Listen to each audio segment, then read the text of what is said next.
Everyone, welcome back to my channel. I did just test the lighting. It is bright outside, but I don't think the sun is really coming into the house, but hopefully this is bright enough.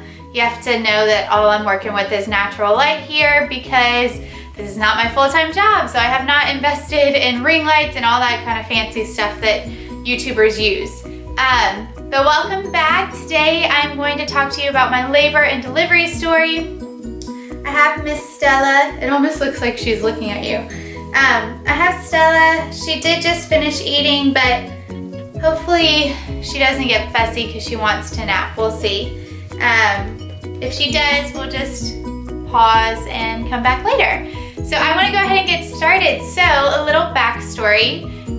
Stella was due September the 7th of this year, 2016. And the whole pregnancy, my husband's boss, he works as an x-ray technician at an urgent care, and the doctor that he works with thought it was so funny that Stella's due date was the week of Labor Day. He just thought, how ironic, that's hilarious, blah, blah, blah.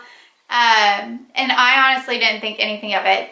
So fast forward, we're getting closer and closer to her due date. I'm going weekly meetings, weekly appointments like you do, and you get checked to see if you're dilated or effaced at all. And leading up to the final weeks, I really wasn't progressing very much.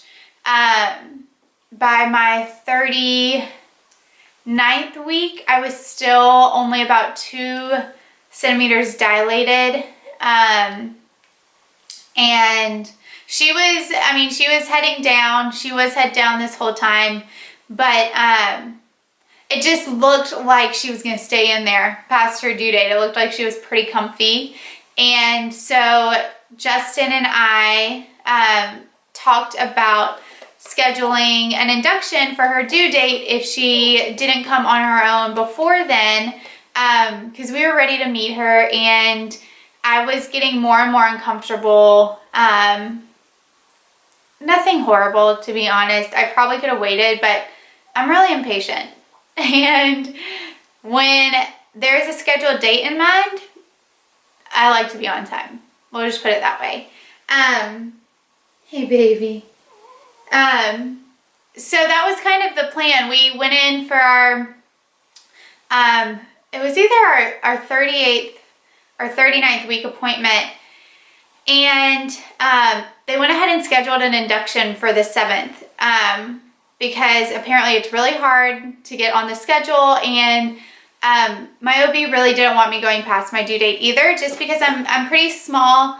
There was absolutely no more room for Stella. You could tell that she was taking up every square inch. I had a foot or a knee in my rib cage at all points in time, all times of the day. So she didn't want me going too far past either, just because of what my body could handle. So we scheduled that, and I was set on that was the day that Stella was going to come. We were going to go in. Everything was going to be planned out and scheduled. It made my organizational mind really happy that was the way that we were going to do it. But this sweet girl had different plans. So with Justin being an x-ray technician, his schedule fluctuates week to week. And the week that she was born, he happened to be off that Monday for Labor Day. It just happened that way.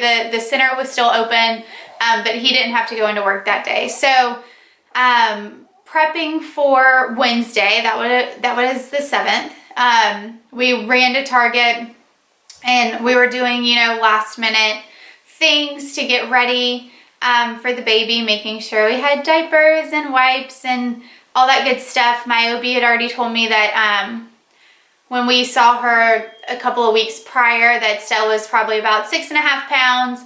And so we were planning for, newborn diapers, newborn clothes, and we hadn't bought much of that because we weren't sure how big she was going to be before then. So we were kind of getting a few things, making sure we had some newborn onesies for her to come home in, and for her to have at the house.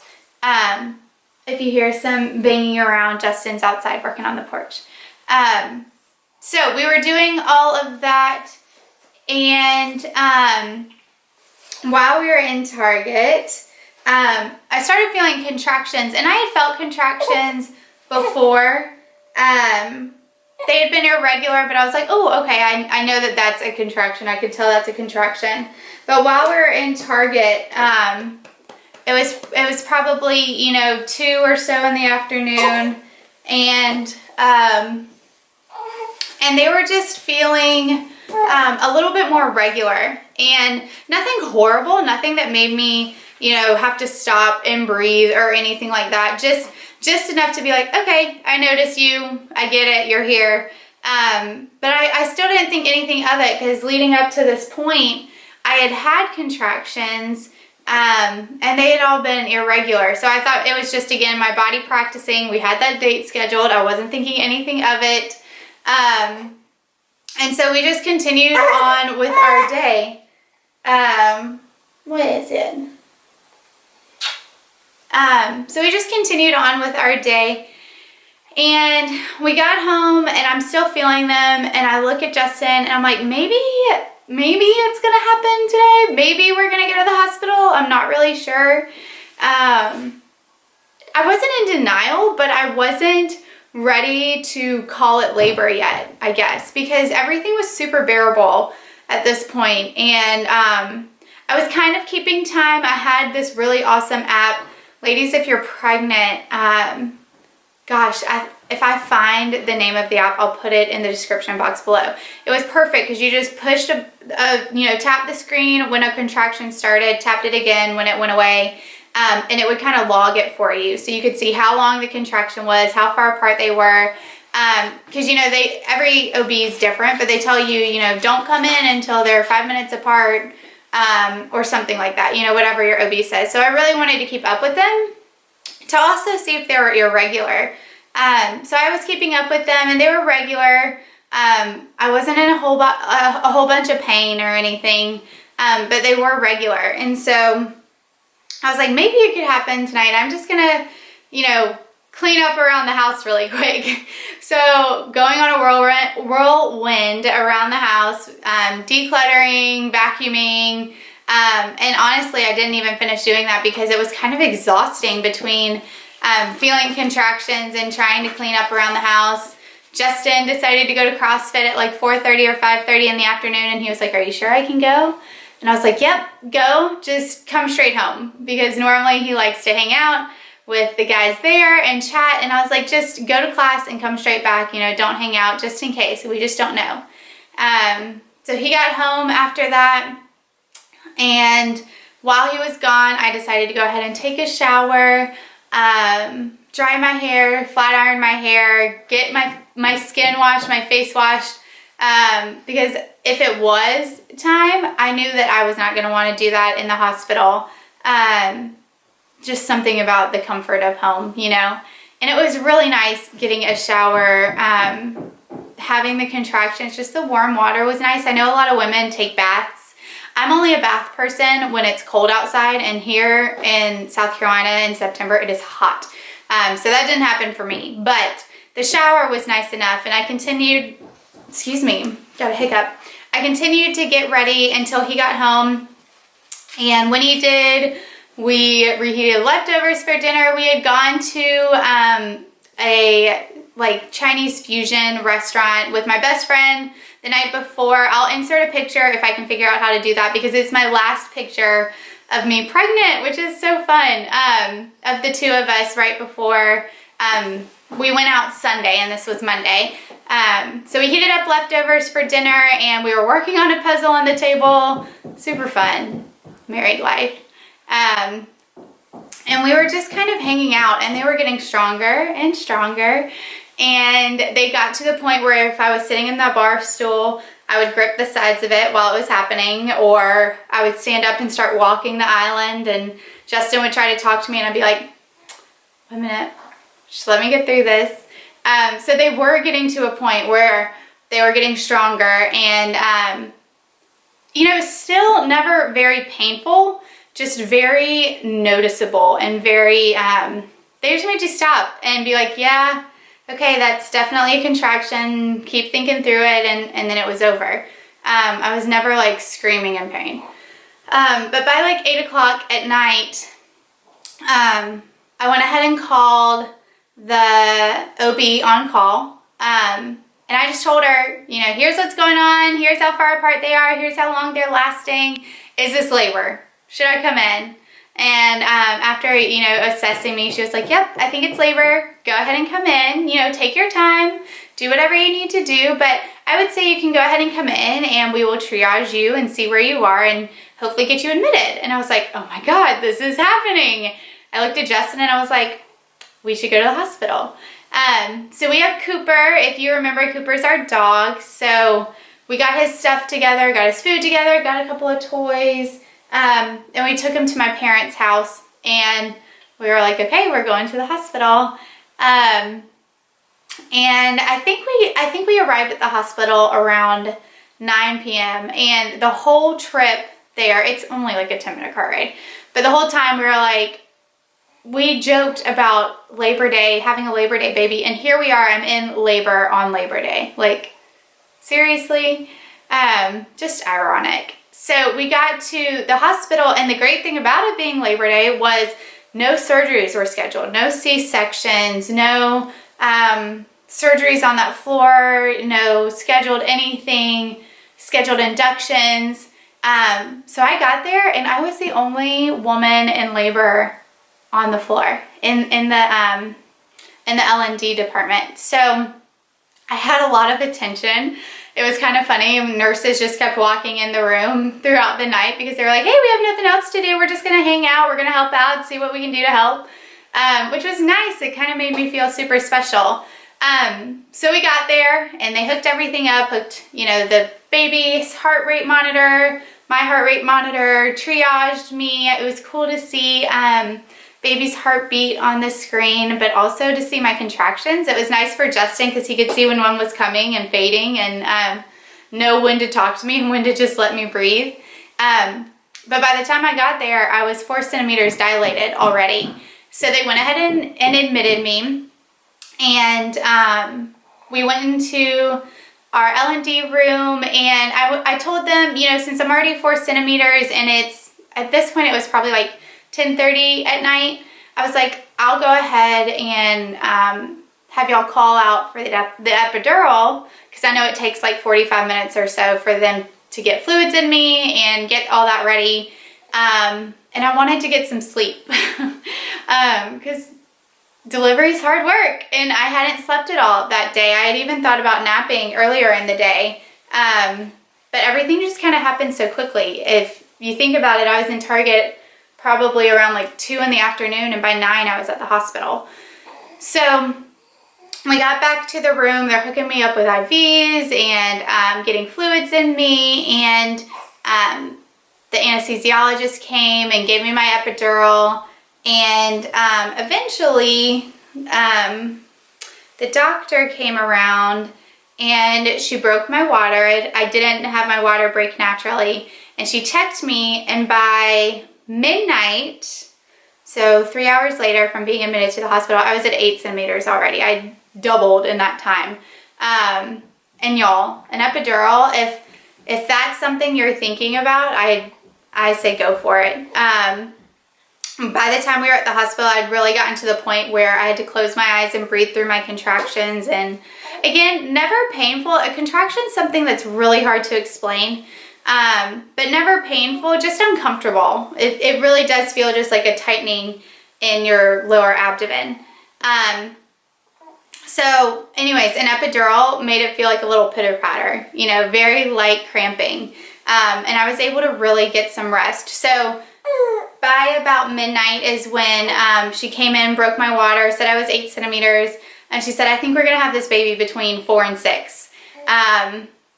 Not even an hour or two later, they came in, checked me, and they're like, you're 10 centimeters, let's practice pushing and get the doctor over here.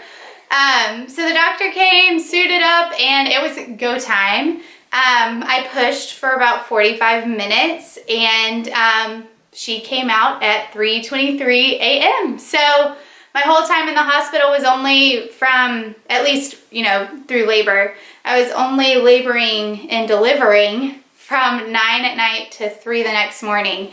And again, only pushed like 45 minutes. So, and really didn't push that many times within the 45 minutes. She was sunny side up, yay.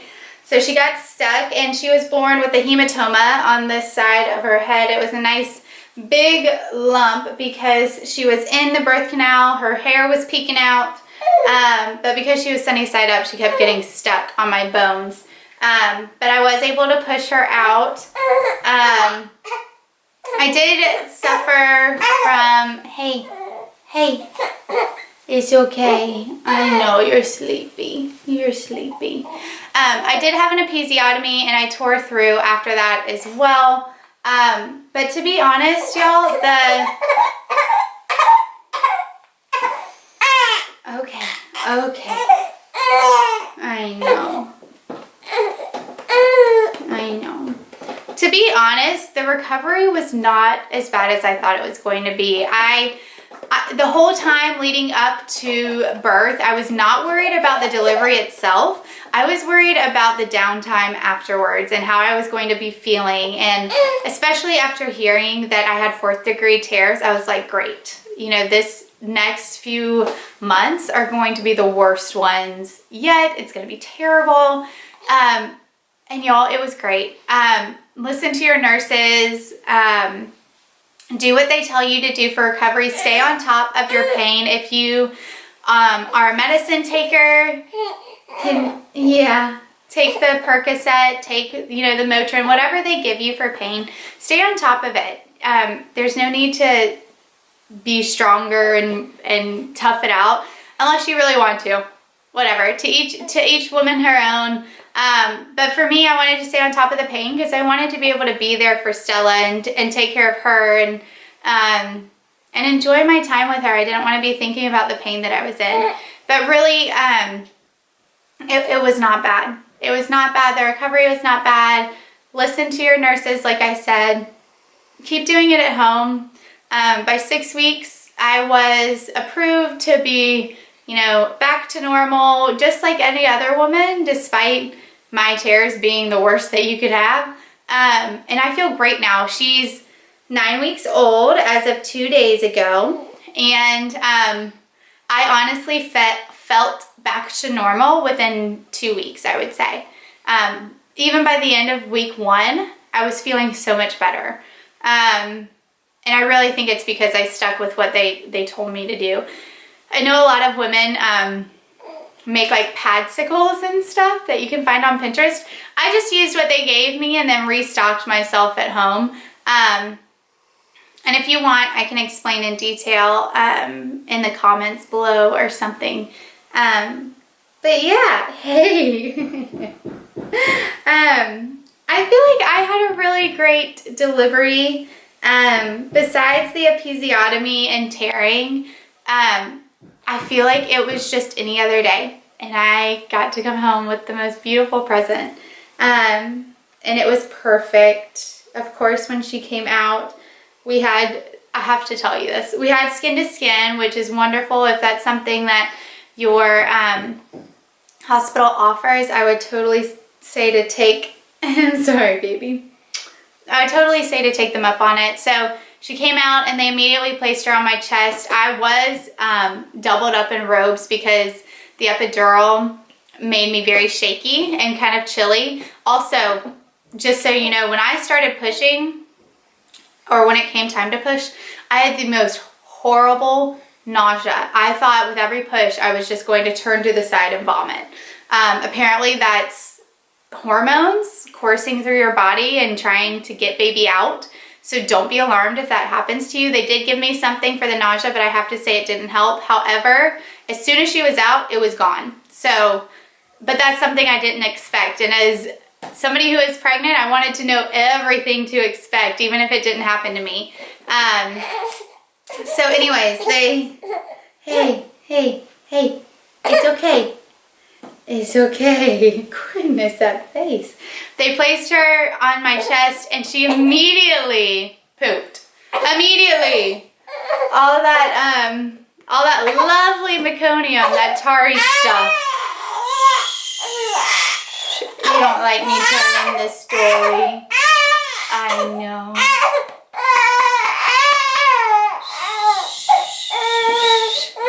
And so they took her away, cleaned her up, took the robe off of me that, or the gown that got soiled, and then placed her back on my chest under the other gown, and she did it again. No joke. So I was joking to everybody that came to visit her that she was initiating me into mommyhood by pooping on me twice. Not once, but twice. It didn't matter. It did not matter. The moment was still perfect. I remember her coming out and I didn't know whether to cry or just beam, and I kind of like did the whole back and forth with a little bit of both. Looked at my husband and he was tearing up, which was so beautiful, and it was just amazing. I hope that if you want to have children that you'll get to experience it, but everybody experiences childbirth and children in a different way. So this was just my story, and I love hearing other people's stories, so I thought I'd share mine with you. She's about to her wit's end, so I'm gonna go ahead and go. Thank you so much if you stayed to the end. This was probably the longest video, so if you stayed to the end, thank you for sticking with it, and let me know what other kind of mommy videos you want to see in the comments down below. I have a couple of ideas in mind, but I'd love to hear what you want to see as well. And that is it. Stella and I are going to sign off, and I will see you again soon. Bye.